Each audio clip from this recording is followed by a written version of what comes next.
আসসালামু আলাইকুম। আমাদের বেশ কয়েকটা দেশি মুরগি রয়েছে। তো দেশি মুরগিকে আমরা প্রতিদিন কি খাবার দিই সেটা আপনাদেরকে আজ দেখাবো। যখন ধানের সিজন আসে তখন সেই সিজনে আমরা বেশ কয়েক মণ শুকনো ধান কিনে রাখি, যেটা সারা বছর আমরা মুরগিকে দিই। তো ধানের পাশাপাশি আরো কিছু খাবার দেওয়া লাগে, সেই খাবারগুলোই আপনাদের কাজ দেখাবো। তো বর্ণমালার বাবা সকালবেলা দোকান থেকে এই খাবারগুলো কিনে এনেছে। এখানে আছে 5 কেজি খুদ, 5 কেজি লেয়ার ওয়ান, আর 10 কেজি ভুট্টা ভাঙা, তার সাথে আছে 2 কেজি গ্রোয়ার ফুড। এই 2 কেজি গ্রোয়ার ফুড দেওয়ার কারণে ওর একটা স্মেল আছে, সেই স্মেলের কারণে মুরগি অনেক বেশি খাবার খায়। আর দেশি মুরগি যত বেশি খাবার খায় তত বেশি ডিম দেয়। প্রথম দিকে আমরা শুধু ভুট্টা ভাঙা দিতাম ধানের সাথে, তো যার ফলে আমরা বেশি ডিম পেতাম না, 4টা 5টা, বেশি হলেও 6টা ডিম দিত। তো হঠাৎ করে বর্ণমালার বাবা এরকম মিশায়ে খাবার দেওয়ার চিন্তা করে, তখন থেকে আলহামদুলিল্লাহ আমরা বেশ ভালো ডিম পাচ্ছি। তো এখন সব খাবারগুলো আমরা ভালো করে মিশিয়ে একটা ড্রামে রেখে দেব।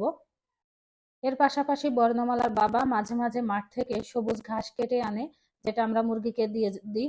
সবুজ ঘাস খুব ভালো খায় মুরগি, এতে সমস্ত পুষ্টি গুণাগুণ মুরগি পায়। তাছাড়া আমাদের খাবারের দামটা অনেকটা কমে যায়। আবার কখনো হাট থেকে যেগুলো মানে শাকের দাম কম থাকে সেই শাকগুলো কিনে এনে মুরগিকে দেওয়া হয়।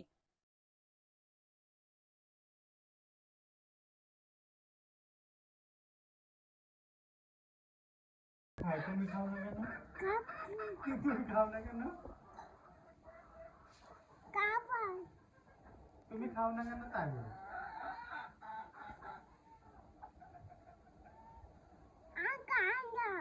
তুমি খাও না কেন? খাও না, খাবার খাও না কেন? আগের বেশ কিছু খাবার রয়েছে, সেই খাবারগুলো আমরা আলাদা করে রেখে দেবো, ওইগুলো মুরগিকে আগে দেব। আর এখন যে খাবারগুলো মেশানো হলো সেই খাবারই ড্রামে রেখে দেব। সকালে ঘুম থেকে উঠে প্রথমত আমাদের দেওয়া হয় এই কেনা খাবারটা, যেটা মিশিয়ে রাখা হলো এখন। তারপরে দেওয়া হয় ধান। আর বিকালে বেশ কিছু খাবার দিয়ে রাখি যেন রাত্রে মুরগিগুলো আবার খেতে পারে। আর এগুলো আমাদের টাইগার মুরগির বাচ্চা, আর যাদের 17 দিন বয়স, এখানে 23টা বাচ্চা রয়েছে। টাইগার মুরগির জন্য যে ঘর তৈরি করছিল বর্ণমালার বাবা, এখনো কমপ্লিট হয়নি। মেয়েটা জ্বর হওয়ার কারণে আজকে একদমই কাজ করতে পারেনি। আর অনেকটা কাজ বাকি রয়েছে, যেহেতু এখানে কাজ করা অনেকটা কষ্ট হচ্ছে, 3 দিকে ঘর, সামনে রয়েছে গাছ, এ কারণে আস্তে ধীরে করতে হচ্ছে, আর বেশ কিছু বাঁশেরও প্রয়োজন। তো সব মিলিয়ে ঘরটা তৈরি করতে হয়তো বা আমাদের আরো কিছু সময় লেগে যাবে। তো এখানে আমাদের দেশি মুরগিগুলো রাখা হয়। তো দেশি মুরগির ঘরে আমরা বালি ছিটিয়ে রেখেছি যেন বাজে গন্ধ না আসে আর আমার পরিষ্কার করতে সুবিধা হয়। আমাদের এখানে 22টা মুরগি রয়েছে, 2টা মোরগ আর 20টা দেশি মানে ডিম পাড়া মুরগি, যেগুলো প্রতিদিন ডিম দেয়। আর 6টা মুরগি রয়েছে যেগুলোর বয়স খুবই কম, এখনো ডিম পাড়ার উপযোগী হয়নি। আজকে 11টা ডিম পেড়েছে মুরগিতে। তো প্রতিদিন আমাদের গড় হিসাব করলে দেখা যায় যে 10টা তো ডিম থাকেই, আর এদের খাবার কস্ট হিসাবে আমাদের আলহামদুলিল্লাহ এখন ভালো লাভ হচ্ছে।